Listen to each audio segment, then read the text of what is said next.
আমার মালিক, তোমার কত মায়া, তোমার কত দয়া আল্লাহ, জাহান্নামের মধ্য থেকে পাড়ে বসাইলা। আল্লাহ বলবে বান্দা কি চাস? আল্লাহ আমার সামনে একটা গাছ দেখা যায়, মাওলা তুমি তো আমারে জাহান্নাম থেকে মুক্ত দিলা, আল্লাহ আমারে গাছের নিচে বসায়া দাও, আর তোমার কাছে আমি আর কোনো কিছু চাইতাম না। আল্লাহ বসায়া দিবে, সুবহানাল্লাহ। আবার চিল্লাইতে আরম্ভ করবে, বান্দা তুই কেন ডাকস? বান্দা আবার বলবে আল্লাহ তুমি তো গাছের নিচে বসাইলা। আল্লাহ লোক তো সামলাইতে পারে না। আল্লাহ বলবে তোর আবার কি লোভ রে বান্দা?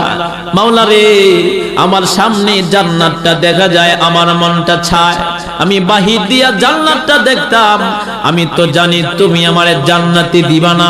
আল্লাহ জান্নাতটা আমি বাহির দিয়া গুইনা দেখে আমার মনটা জোড়ায়। আল্লাহ গো, তোমার কাছে আমি আর আমার কিছু চাইতাম না।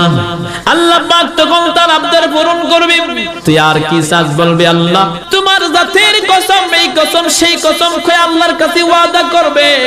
বান্দাকে যখন আল্লাহ জান্নাতে ঢোকার অনুমতি দিয়ে দিবে, জান্নাতের ভিতরে যখন ঢুকে যাবে, বান্দা ঘুরে ঘুরে দেখবে, এক মুহূর্তে ফেরেশতারা বলবে এই আপনার সময় শেষ, বাইর হন। কিন্তু বান্দা এবার পাওয়ার দেখাবে, কো দাঁড়াও। বলে কেন দাঁড়াইতাম? বলে দাঁড়াও। এবার বান্দাই কথা বইলা আমার মালিক আপনার মালিক আল্লাহকে ডাকতে শুরু করে দিবে। আল্লাহ পাককে যখন ডাকবে, আল্লাহর বান্দা তখন ডাকতে আরম্ভ করবে। আল্লাহ বলবে বান্দা তুই আবার কেন ডাকস? বান্দা আবার বলবে আল্লাহ তুমি তো ওয়াদা করেছ, তোমার ওয়াদা কিন্তু ঠিক থাকা লাগবে। আমি তো মানুষ, আমার কথাবার্তার ঠিক নাও থাকতে পারে, আমার কথার লড়ছড়া হতে পারে, কিন্তু তুমি তো আমার মালিক, তুমি কিন্তু সবকিছুর মালিক। আল্লাহ তুমি না বলেছ যেই বান্দারে একবার জান্নাতে ঢুকাইবা আর বাড়ি করতা না? চিন্তা করছেন নি কি কইতেছে? তুমি একবার ভিতরে ঢুকাইবা আর বাড়ি করতা না। আল্লাহ তুমি, আল্লাহ পাক তখন বলবে বান্দা তুই বড় চালাক, কিন্তু আল্লাহ কিন্তু হেরে জান্নাতে ঢুকাইছে উসিলার মাধ্যমে। সুবহানাল্লাহ। বান্দারে সাইন আল্লাহ জাহান্নামে দিত। সুবহানাল্লাহ। এত ভালোবাসে বান্দারে আল্লাহ। এক লোকে 40টা বছর যাবত কাফের মানুষ সালাম সালাম বলে, কিন্তু তার একদিন রাত্র বাকি আছে, পরের দিন 40 বছর পূরণ হয়ে যাবে। মুসা আলাইহিস সালামের জামানায় পাহাড়ের গুহায় খালি সনম সনম ডাকে। শেষবারের মতো ঘুমের তন্দ্রার ভিতরে তার জবান দিয়া মন বোলা চলে আসছে সমাদ। চমৎকার নাম, জোরে বলেন চমৎকার নাম। কুল হুয়াল্লাহু আহাদ আল্লাহুস সামাদ। সামাদ, আল্লাহুস সামাদ মানে তিনি অমুখাপেক্ষী। তো 40টা বছর পর্যন্ত বান্দা সালাম সালাম ডাকছে, একটাও জবাব পাইছে না। কিন্তু ঘুমের ভিতরে আসছে সামাদ। তার এই জবান দিয়া যখন মন বোলা চলে আসছে, আল্লাহ বলেন বান্দা রে আমি আছি, বান্দা তুই আমার কাছে কি চাবে চা। যেই মাত্র বান্দা শুনতে পারলেন কি জবাব দিল। বান্দা আগে কইছিল সমাদ মন বোলা, এখন বান্দা জান্না রাখে সমাদ।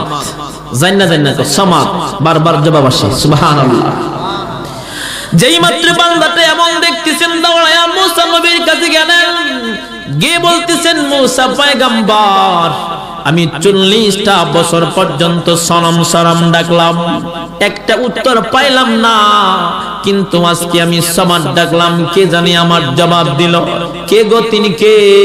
মুসা আলাইহিস সালাম বলেন তুই কি জানোস না কে? আসমান ও জমিনের মালিক তোর আমার মালিক, তিনি হচ্ছেন আল্লাহ। তারপরে সেই কাফের ব্যক্তি বলতেছেন 40টা বছর পর্যন্ত ডাকলাম কিন্তু জবাব পাইলাম না, কিন্তু আমি মন ভোলা ডাকলাম, জবাব পেয়ে গেলাম। তিনি যে আল্লাহ, কোনো সন্দেহ নাই, সাথে সাথে কালিমা পড়ে মুসলমান হয়ে যায়। আমার আল্লাহর, আপনার আল্লাহর এমন দয়া। তো বান্দা তো জাহান্নাম থেকে মুক্তি পায় জান্নাতে গেছে।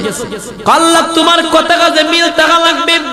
বান্দা বলবে আল্লাহ তুমি তা বলেছো আমাকে, আল্লাহ তুমি মানুষকে যে বান্দাকে জান্নাতে দিবা আর বাড়ি করতে না, আল্লাহ পাক এক মুহূর্তে বলবে যা আমি অনুমতি দিলাম তুই জান্নাতে থাক। এত আস্তে সুবহানাল্লাহ। আল্লাহ পাক বলবে বলবে বান্দা তোর কি লাগবে তুই আমার কাছে ছাড়ে। বান্দা বান্দা অনেক কিছু চাবে, কিন্তু আল্লাহ তো কোরআনে কইছে যা চাইবে তাই পাবে। বান্দা চাইতে থাকবে, এক মুহূর্তে আমার আপনার মালিক আসমান ও জমিনের মালিক আল্লাহ পাক ডাক দিয়ে বলবে বান্দা রে তোর আবার চাওয়ার কি আছে বান্দা, যা যা 10টা পৃথিবীর সমান একটা জান্নাত আমি আল্লাহ তোরে দান করে দিলাম।